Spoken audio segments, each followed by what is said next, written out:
Hello everyone, welcome to study time with new informative video।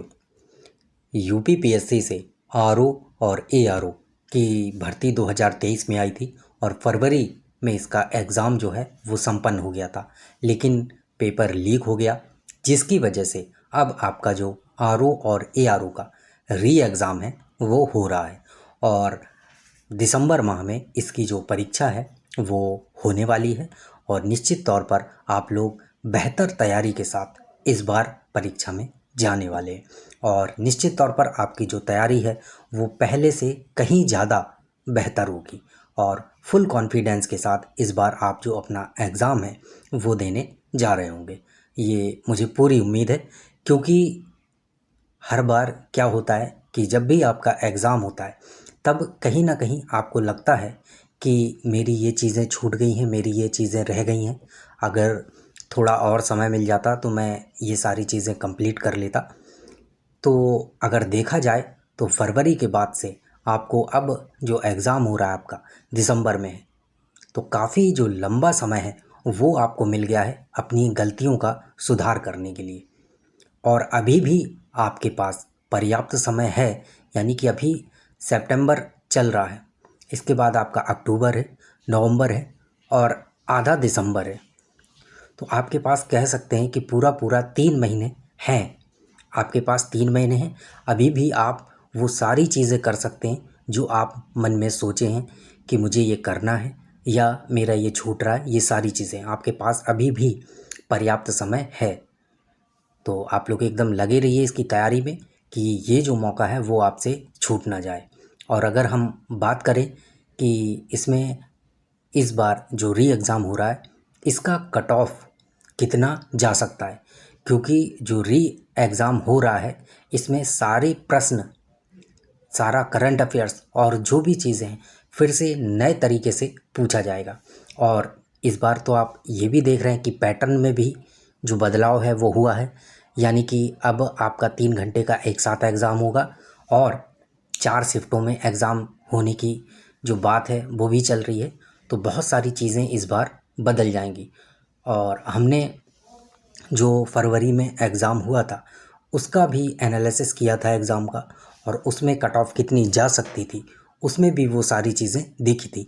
लेकिन इस बार काफ़ी सारी चीज़ें जो हैं वो बदल जाएंगी, जिसकी वजह से आपको कट ऑफ में भी थोड़ा बहुत जो अंतर है वो देखने को मिलेगा। लेकिन अगर यहाँ पर बात की जाए कि आप अपना एक जो टारगेट है वो सेट करके अगर नहीं चल रहे तो फिर आप कट ऑफ से काफ़ी ज़्यादा जो दूर है वो रह सकते हैं। तो आपको अपना भी जो एक टारगेट है वो सेट करके चलना है, क्योंकि जब तक आप अपना जो टारगेट है वो सेट करके नहीं चलेंगे कि मुझे कितने क्वेश्चन एग्ज़ाम में अटैम्प्ट करने हैं और कितने सही करने की कोशिश करनी है, ये सारी चीज़ें, तब तक आप बाकियों से बहुत ज़्यादा जो पीछे है वो रह जाएंगे। तो अगर सबसे पहले हम यहाँ पर बात करें कि आपका टारगेट कितना होना चाहिए और जो कट ऑफ है वो कितनी जा सकती है, वो सारी चीज़ें यहाँ पर देखेंगे। तो आपका जो टारगेट है वो होना चाहिए 130 का।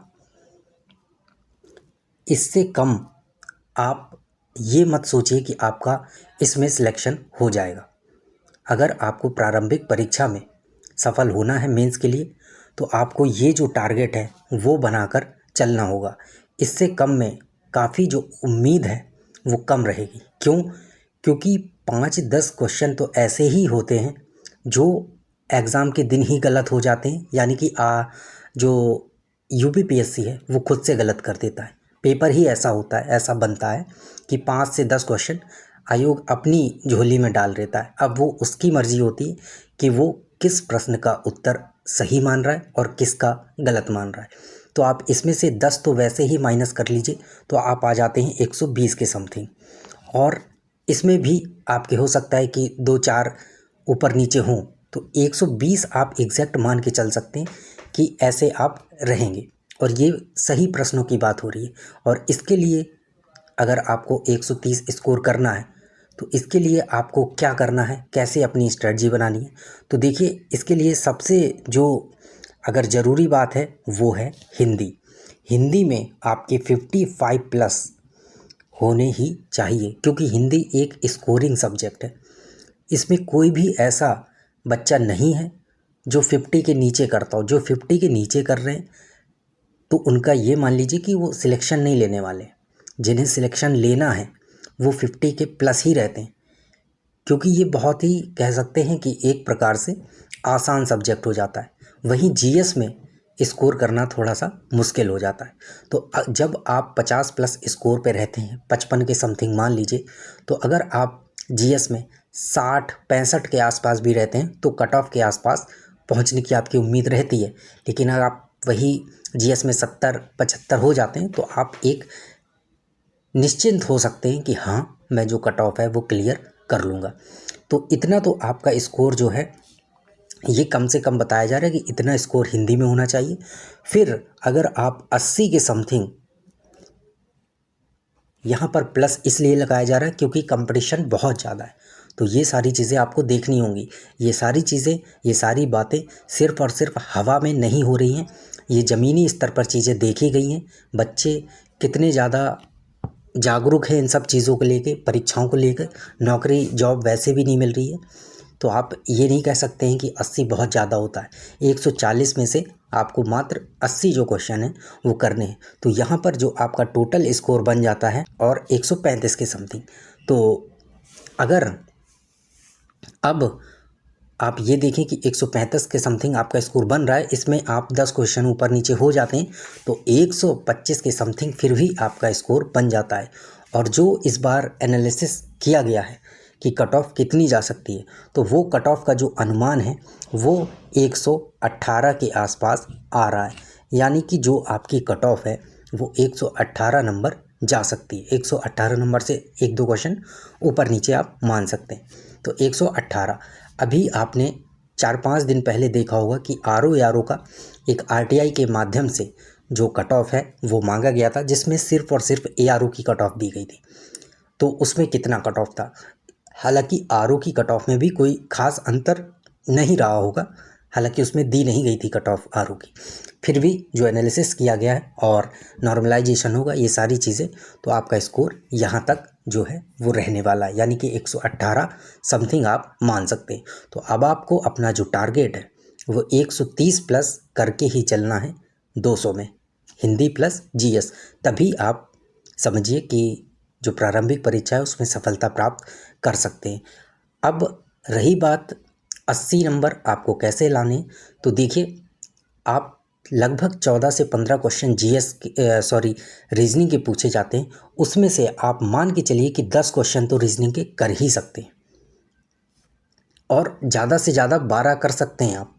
लेकिन यहाँ मैं मिनिमम बता रहा हूँ कि आप कम से कम 10 तो कर ही सकते हैं। इसके बाद अगर करंट अफेयर्स की बात की जाए तो 30 से 35 क्वेश्चन करंट अफेयर्स के आते हैं। तो आपको इतनी ज़्यादा मजबूती के साथ करंट अफेयर्स करना है कि समथिंग 30 क्वेश्चन आपके उसमें से कहीं ना जाएं। तो ये देखिए आधे क्वेश्चन तो आप यहीं से कवर कर ले रहे हैं सिर्फ 2 सब्जेक्ट से, यानी कि 40 नंबर। इसके बाद आपका हिस्ट्री आ जाता है, ज्योग्राफी आ जाता है। इन्हें अगर आप कवर कर लेते हैं तो अगर ज्योग्राफी को देखें तो ज्योग्राफी में ही समथिंग 22 से 25 क्वेश्चन आपके बन जाते हैं। तो इन 22 से 25 क्वेश्चन में अगर आप 15 क्वेश्चन भी कर लेते हैं, हालांकि होने ज़्यादा चाहिए लेकिन फिर भी आपको मिनिमम बताया जा रहा है कि आप 15 क्वेश्चन ज्योग्राफी में कर लेते हैं और इसके बाद आपका हिस्ट्री आता है, और हिस्ट्री में अगर तीनों पोर्शन को जोड़ दिया जाए तो लगभग आपके क्वेश्चन जो हैं 28-29 क्वेश्चन के समथिंग बन जाते हैं। तो उसमें भी अगर आप 20 क्वेश्चन के समथिंग पहुंचते हैं, लेकिन फिर भी मान लीजिए कि अगर आप 15 क्वेश्चन के समथिंग भी कर लेते हैं आप हिस्ट्री से कवर, तो इसके बाद आपका यूपीजी के जनगणना और इन्वायरमेंट वगैरह मिला के आप 10 क्वेश्चन तो कर ही सकते हैं। तो टोटल आप अगर यहाँ देखें तो ऐसे करके आप 80 तक पहुँच रहे हैं। लेकिन ज़रूरी नहीं कि जो मैं यहाँ पर आपको एग्जांपल दे रहा हूँ आप सटीक यही चीज़ें करें। हो सकता है इनमें आपके नंबर थोड़े बढ़ जाएं या किसी सब्जेक्ट में घट जाएं, लेकिन आपको कुछ ना कुछ इस तरह की स्ट्रेटजी बनानी होगी कि आप समथिंग वहाँ तक पहुँच जाएं। हालांकि ये काफ़ी डिफ़िकल्ट होता है 80 के समथिंग नंबर, क्योंकि जीएस में पहले ही बताया है कि स्कोर करना इतना भी आसान नहीं होता है जितना आसान यहाँ बताना हो रहा है। तो इन सब चीज़ों का ध्यान दीजिए कि हिंदी में जितना ज़्यादा से ज़्यादा आप स्कोर कर लेंगे उतना ही जीएस आपके लिए आसान हो जाएगा अगर उसमें 1-2 क्वेश्चन ऊपर नीचे भी हो जाते हैं। तो यहाँ पर आपको बताया गया है कि कट ऑफ जो री एग्ज़ाम है उसकी कितनी जा सकती है और किस लेवल पे आपको अब आगे तैयारी जो है वो करनी है और किन चीज़ों पर ध्यान देना है ताकि आप प्रीलिम्स की जो कट ऑफ है वो पार कर सकें। और अब समय नहीं है कि आप मेंस का पढ़ें, अब सिर्फ समय है कि आप अपने प्रीलिम्स पर फोकस करें। तो चलिए मिलते हैं न्यू इन्फॉर्मेटिव वीडियो के साथ। और अगर आपकी कोई क्वेरी है, कोई क्वेश्चन है तो आप कमेंट सेक्शन में पूछ सकते हैं। Thank you.